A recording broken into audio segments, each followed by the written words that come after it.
அரசு மருத்துவமனையில் மருத்துவரை கத்தியால் குத்தியவர் மீது கடுமையான நடவடிக்கை எடுக்க வேண்டும் என்று எதிர்க்கட்சி தலைவர் எடப்பாடி பழனிசாமி தெரிவித்திருக்கிறார்.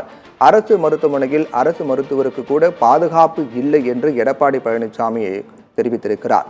மருத்துவருக்கு கத்திக்குத்து சம்பவம் தொடர்பாக மிகப்பெரிய பரபரப்பு ஏற்பட்டக்கூடிய சூழ்நிலையில் இது தொடர்பாக எதிர்க்கட்சி தலைவர் எடப்பாடி பழனிசாமி அறிக்கை வெளியிட்டிருக்கிறார். அதில் திமுக ஆட்சியில் சட்டம் ஒழுங்கு எவ்வாறு இருக்கிறது என்பதை இந்த கத்திக்குத்து சம்பவம் பட்டவர்த்தனமாக காட்டுகிறது என்றும், ஏற்கனவே இந்த தற்போதைய திமுக ஆட்சியில் சட்டம் ஒழுங்கு தமிழகத்தில் கேள்விக்குறியாக இருக்கக்கூடிய சூழ்நிலையில் தற்போது அதற்கு மேலும் ஒரு எடுத்துக்காட்டாக இந்த சம்பவம் நடைபெற்றிருப்பதாக எடப்பாடி பழனிசாமி குறிப்பிட்டிருக்கிறார்.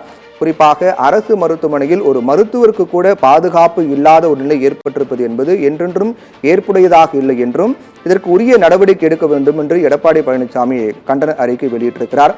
அந்த அறிக்கையில் முழுவதுமாக தெரிவித்திருக்கக்கூடிய கருத்து என்பது, சென்னை கிண்டி அரசு மருத்துவமனையில் புற்றுநோய் மருத்துவர் பாலாஜியை மர்ம நபர்கள் பட்டப்பகலில் கத்தியால் குத்தியிருக்க சம்பவம் அதிர்ச்சி அளிப்பதாகவும், ஏற்கனவே கடந்த நவம்பர் 5ஆம் தேதி திருச்சி இஎஸ்ஐ மருத்துவமனையில் அரசு மருத்துவர் முத்து கார்த்திகேயனை 6 பேர் கொண்ட கும்பல் தாக்கியதாக செய்திகள் வந்தன என்றும், அரசு மருத்துவமனையில் அரசு மருத்துவருக்கு கூட பாதுகாப்பு இல்லை என்பது இந்த ஆட்சியில் சட்டம் ஒழுங்கு எவ்வாறு இருக்கிறது என்பதை பட்டவர்த்தனமாக காட்டுகிறது என்று குறிப்பிட்டிருக்கிறார்.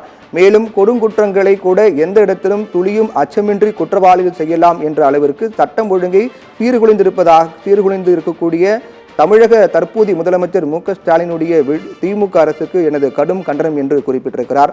கத்திக்குத்தால் பாதிக்கப்பட்டிருக்கூடிய மருத்துவர் பாலாஜிக்கு உரிய மருத்துவ சிகிச்சை அளிக்கவும், அவரை தாக்கியவர்கள் மீது கடுமையான சட்ட நடவடிக்கை எடுக்கவும், தன்னுடைய ஆட்சியின் எல்லா தவறுகளையும் ஏதேனும் மாய விளம்பர பிம்பத்தை கொண்டு மறைத்து விடலாம் என்ற எண்ணத்தை விடுத்து, இனியாவது தமிழக முதலமைச்சர் என்ற முறையில் தனது தலையாய பணியான சட்டம் ஒழுங்கை காப்பதற்கான நடவடிக்கைகளை மேற்கொள்ள வேண்டும் என்றும் வலியுறுத்துவதாக எடப்பாடி பழனிசாமி அந்த கண்டன அறிக்கையில் குறிப்பிட்டிருக்கிறார்.